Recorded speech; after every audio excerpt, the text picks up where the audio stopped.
This is America, and this is the Supreme Court, which recently struck down a limit on spending by political parties. But will this give undue influence to corporations and special interest groups? And who will it benefit come the midterms? I'll have more on that in a moment. But first, to our Washington, D.C. studio and Alex Marquardt. In America, money is speech, and the price of democracy keeps on climbing. Election cycles here in the United States frequently shatter spending records, with billions of dollars pouring in from mega donors and special interest groups. Critics say that is corrosive, arguing that big money distorts the democratic process. It gives donors too much access and influence. It drowns out regular voters. It decides who runs and swaying who wins. For more than 15 years now, a series of court rulings have transformed how much money can be spent in American elections. Al Jazeera's Eva McKend looks at those decisions, reshaping campaign finance in the United States ahead of the upcoming 2026 midterm elections. I'm proposing specific steps. More than 15 years ago, President Barack Obama stood before Congress and warned the Supreme Court's decision in Citizens United could fundamentally change American elections. With all due deference to separation of powers, last week the Supreme Court reversed a century of law that I believe will open the floodgates for special interests, including foreign corporations. The 2010 ruling marked a new chapter in campaign spending. The Supreme Court decided the government could not restrict independent political spending by corporations and unions, setting a precedent for a series of court decisions that would dramatically expand the role of money in U.S. elections. Democrats and election spending reform advocates say the amount of money being poured into the system weakens the voices of everyday Americans. Since that ruling, spending in federal elections has exploded, from hundreds of millions of dollars to billions in recent election cycles. It is the Super Bowl of bad decisions. Corporations aren't individuals. Some of them are larger than countries. We need to recognize that money has influenced the debate here in Washington for too long. Months later, a federal appeals court decided outside groups could raise unlimited money if they did not coordinate directly with candidates. This led to the creation of super PACs. Think of them as massive political fundraising clubs. Jump to 2014 in McCutcheon versus FEC, the Supreme Court struck down the limit an individual may contribute during a 2-year period to all federal candidates, parties, and PACs combined. And that takes us to this summer, when the court said political parties can now spend unlimited amounts in coordination with candidates. I think it's good for the American people for us to allow our parties and the affiliation with our candidates to be as healthy as possible. That means more money on the target. That would be very helpful for our cause. Supporters say these rulings protect political speech and uphold the First Amendment. Critics say it gives wealthy donors and corporations undue influence. With the 2026 midterms approaching, candidates are entering an era with fewer limits on political spending than ever before. Eva McKend, Al Jazeera, Washington. And joining me now to discuss further is Roger Fisk, a former Obama campaign advisor and Democratic strategist, as well as John Fury, a former Republican congressional staffer and communications strategist. Roger, John, thank you both so much for being with me. Lots to get into here. This is a very controversial subject and one that is very nuanced. But John, I want to start with you.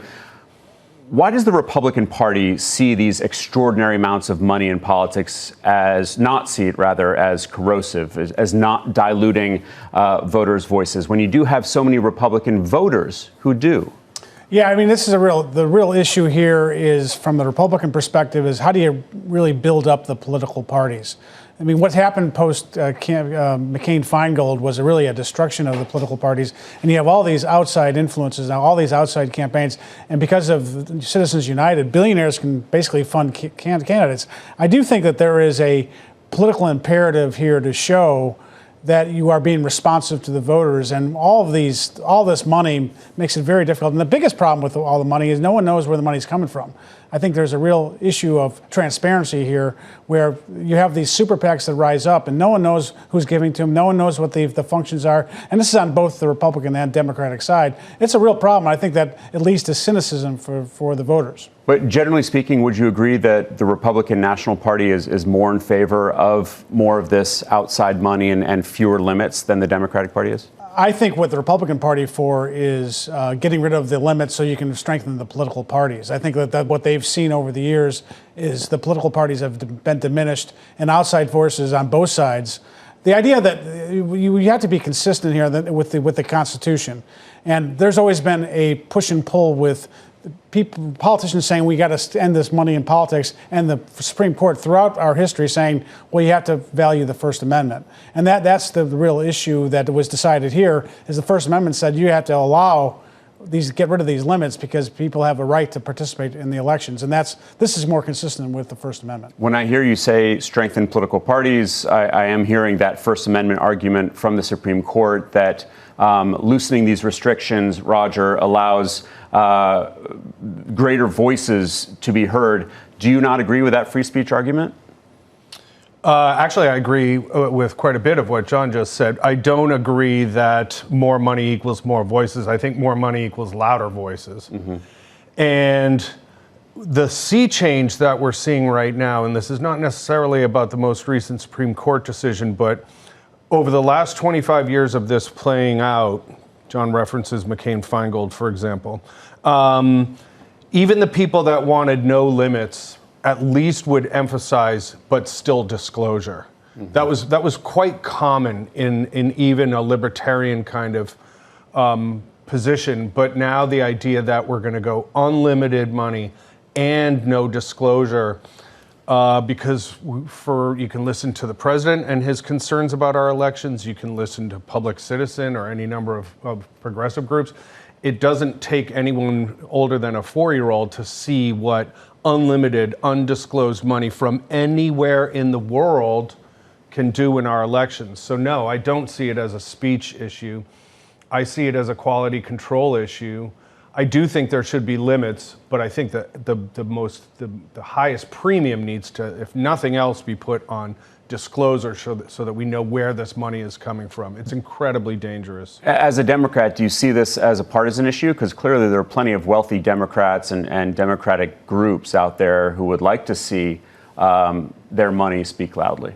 Yeah, if I being principled as best as I can to speak what I regard as being true, if there's a couple big money groups out there weeping as a result of my positions, I would be thrilled. The reality is that the best way to ensure the long-term health of our democracy is to have as clear and robust and lucid a connection between an elected official and the constituents that they represent. Because the best campaign finance reform is an engaged electorate. The best term limits is an engaged electorate. And what you see is you can go back over the last 30 or 40 years and look at, as voter participation falls off, the influence of money in those cycles grows, because obviously one of the most political things you can do is nothing. So if you think by doing nothing and not being political that your place at the table is not being taken by one of these much more coordinated groups with much more of a narrow agenda, you've been fooled. Everyone has to be part of this. And the more people see that it's becoming this top-down kind of clandestine operation, it just feeds that sense on people's parts of like, well, why show up if it's already decided? And there's a lot of voter disenchantment because of the growth in money in politics. So you are seeing voters who could be less engaged. We actually went out into the streets to ask Americans about how they feel about transparency in campaign financing. Take a listen. I think we absolutely need reform. Right now, the system is definitely run and controlled by people with the most money, and those aren't the only voices that matter. There should be like a top or a cap.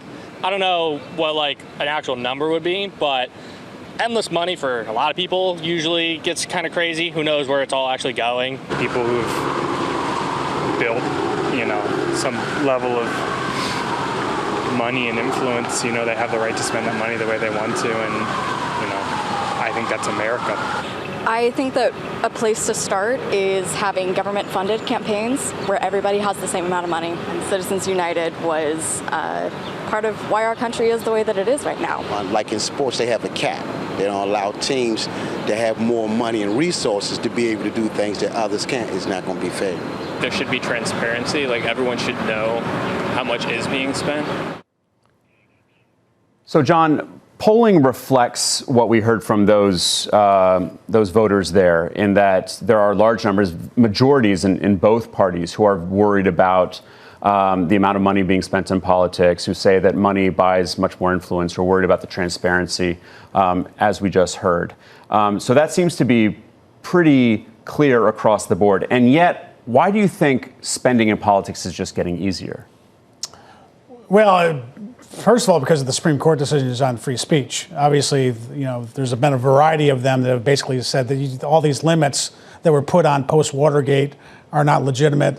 And this Supreme Court has finally kind of taken the last bit of going even back to what happened in the early 1910s, where corporate money, they said there could be no corporate money. And so this is really kind of saying that you can put as much money as you want. And that's what free speech is all about. So I think the Supreme Court has been ruling that. They've been very consistent on this, on every time that Congress has tried to put limits on spending. The Supreme Court said, well, you really can't do that.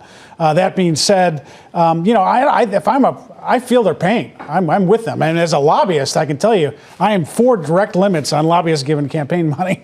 That would be a good thing. That being said, there should be concern that billionaires are able to fund these dark money campaigns, and we don't know where the money's actually come from. To Roger's point, the fact that foreign money is coming and influencing the discussion, not even on campaigns, just the discussion. If you look at what's happened on TikTok and foreign money on that has really kind of influenced how people think about Israel, for example.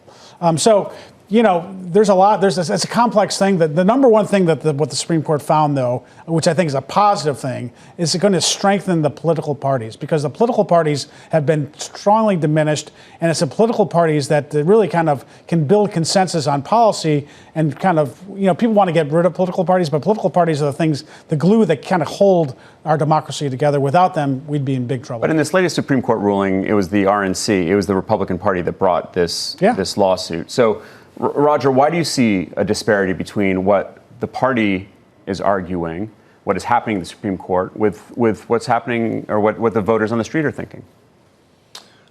Well, I mean that's a huge question, because obviously the Supreme Court, especially, I think Justices Alito and Thomas especially, I think are compromised, frankly, because they are engaged in doing or accepting a lot of gifts and favors from corporate interests that go in front of the court. And I think that almost feeds into the public cynicism around some of these issues as well. But, the idea around limits and the constitutional kind of context thereof, everyone's free to move around this country, but we still have speed limits, and we still have laws around who can fly and certain requirements that you have to meet in terms of presenting an ID and things like that. So I somewhat reject the idea that that speech equals unlimited expenditure in campaigns, because I don't know that there's an analogous kind of example in any other situation where we've admitted that there's some completely unfettered right. Even when we get to the Second Amendment, we still can't walk around and go to stores with bazookas and whatever. So there is a capacity to put limits on a right that we all agree that people have. That's what I think needs to get really adjudicated. I don't think this most recent case was even really going to settle that in a way.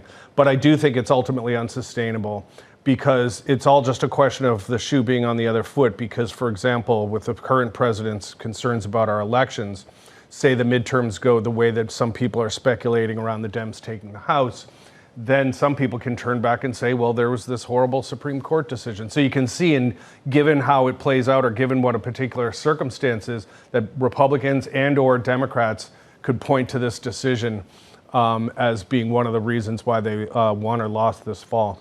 Both of you have brought up transparency and the issues around that and the phrase dark money, which is obviously central to this discussion.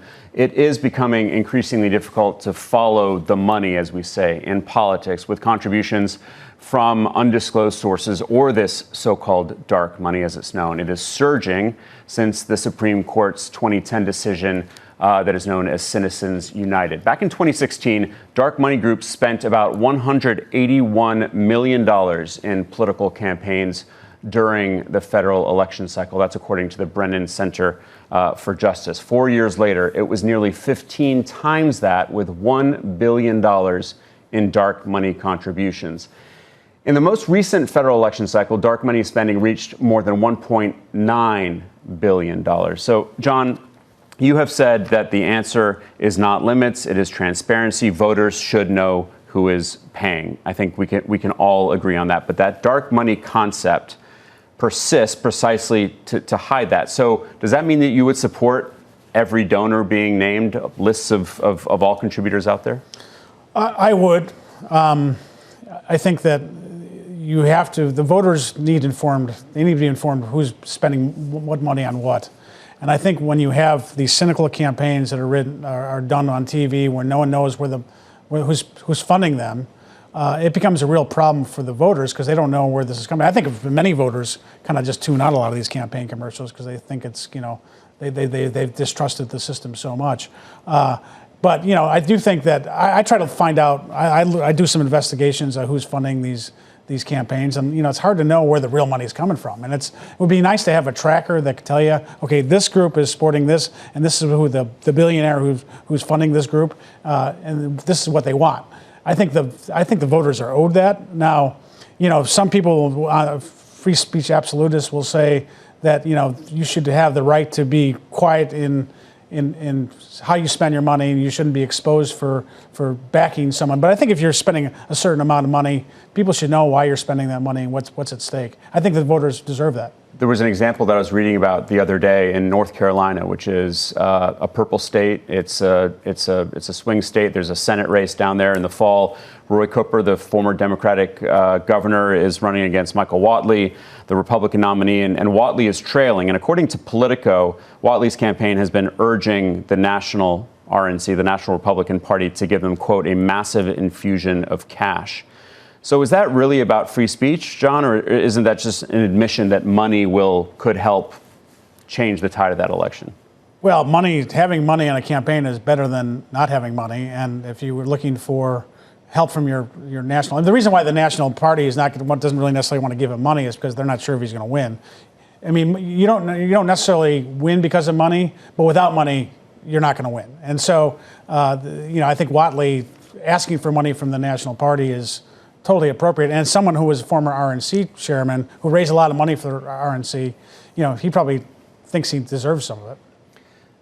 Could you put this into some context, Roger? When you go back to 2010, we saw President Obama there standing in front of Congress doing something that not many presidents have done, and that's open criticism of the Supreme Court. He clearly felt very, very strongly about Citizens United. How much did that change the game going forward?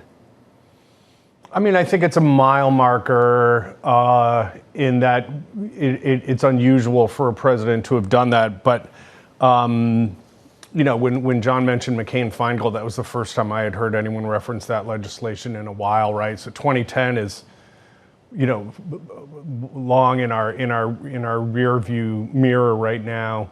So I don't think it had any lasting impact on the dynamic or anything. Certainly not as much as Senator McConnell, obviously trying to keep Merrick Garland off the Supreme Court during the 2016 campaign. I think that's much more relevant to where we are on the Supreme Court right now than I think that was during a State of the Union speech, right? That he had a single sentence for the Supreme Court or something like that. That's my sense of it. It is remarkable, though, when you look at some of America's closest allies around the world, other NATO countries, for example, all quite strong democracies, and how differently they do things. Their elections are shorter, there's less money. We asked our correspondent Rory Challens to take a look at other countries. Here's his report. This is K Street Northwest. The White House, a couple of blocks that way. Capitol Hill, it's a few minutes down there in a taxi. In the influence business, proximity matters, and K Street is the heart of the US lobbying industry. Inside the buildings here, there's a vast and competitive network of money and leverage, and US political spending is only getting bigger. Advertising alone this cycle is set to hit $11.6 billion. That is a record, and more than in the last presidential race. No other democracy comes anywhere close. Let's look at a few. Britain's Electoral Commission logged its entire 2024 general election at $127 million. France's 2022 presidential race, all 12 candidates, around $100 million. Germany's last federal election, an estimated 115.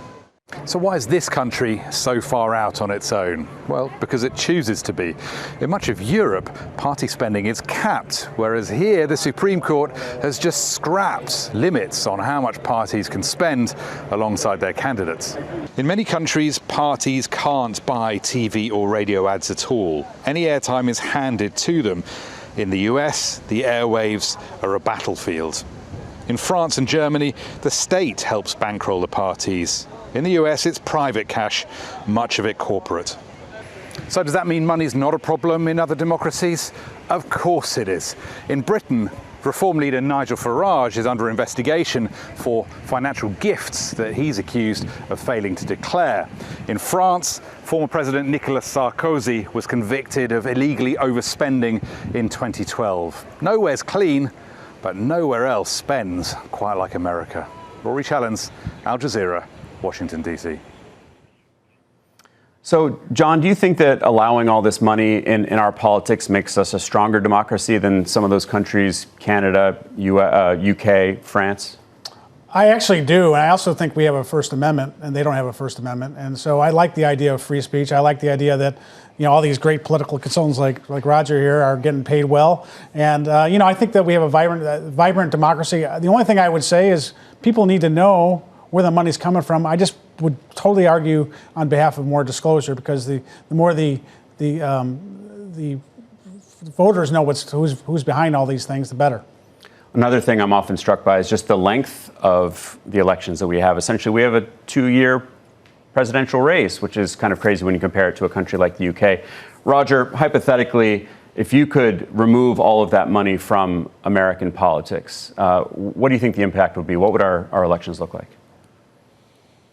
Well, it needs to be it needs to be met with a resurgence of civic involvement by the American people, and in a lot of ways, they need to be leading the charge on this rather than coming at it from a campaign finance reform thing. Although there's obviously a huge campaign finance reform element to it. That to me is, I agree with John about the disclosure. I would go further and say that some level of limits I think are healthy. Because when you just say unlimited, it's stunning what then someone can turn around and spend. We saw, for example, Elon Musk in the Supreme Court race in Wisconsin, $20 million on a state Supreme Court race. Which he lost. Right? Yeah. It's and he has nothing to do with Wisconsin. He's not a resident there. Not at all. And he lost. And that idea of the hyper rich parachuting in somewhere that they have no family or no future or no past, spending huge gobs of money to have a material impact on their lives. I don't think that goes over well with folks. So the Supreme Court ruling that removes the limits on the coordination between parties and candidates, John, what do you think that means for the midterms just a few months away?